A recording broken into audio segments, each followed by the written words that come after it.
Şu güller katı küyseyelle seni vatan. Hani yağış yağıyor ha?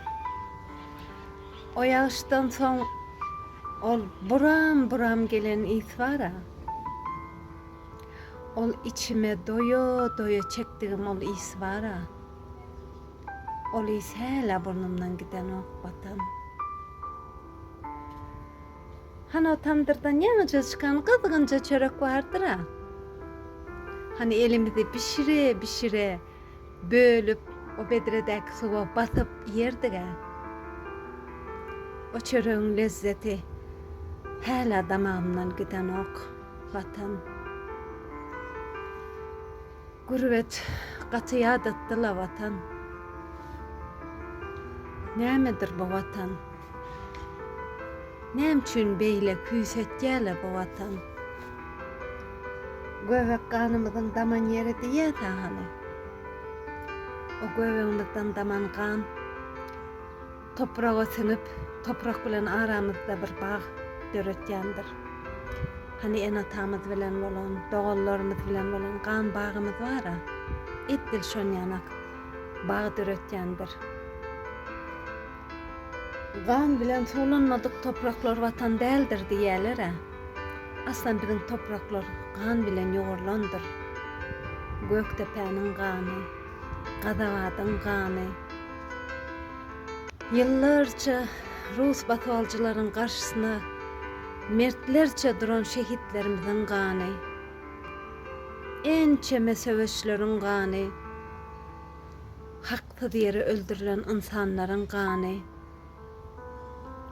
Ol toprakları singip, ol toprakları sulandır. Ol toprakları singen kanlar, o toprakları singen ata babalarımızın kanı çağıryandır bizi, küysetýändir bizi, günümüze koyan däldir bizi. Vatan näme? Gece kellemi yattığı koyduğumda rahat, oklap bilýän yeriňdir vatan. Asuda asman däldir vatan. Asuda asmanyň aşagynda hür, azat ýaşamakdyr vatan. Garagomyň altyn çägesidir vatan. Ussat bagşynyň dultarynyň tarydyr vatan. Nepis halylaryň gölüdür vatan. Elkeşdeleriň magşydyr vatan. Düzler, dağlar, deniz hemmesi vatan. Vatan öýdür, meskendir vatan. Emma bir yerde adalatsızlyk bar bolsa, däldir ol yerler vatan. Bir yerde korku zulüm bar bolsa, däldir ol yerler vatan. Yar goýnunda oýanmayan bolsa bir gelin, däldir ol yerler vatan. Kimsidilýän bolsa, ol yerde denan, däldir ol yerler vatan. Çağasynyň ýoluny gözläp, ağlayan bolsa bir ene, däldir ol yerler vatan.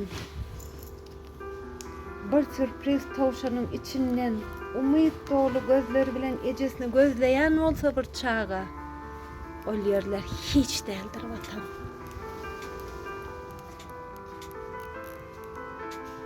Şorgat yatan yerler, däldir ol yerler vatan. Deryalar denizden tutup bilmeýän bolsak balyk, däldir ol yerler vatan. Eýe çykmasak o topraklara, däldir o yerler vatan. Topraklarymyza, vatanymyza eýe çıkalyň vatandaşlar.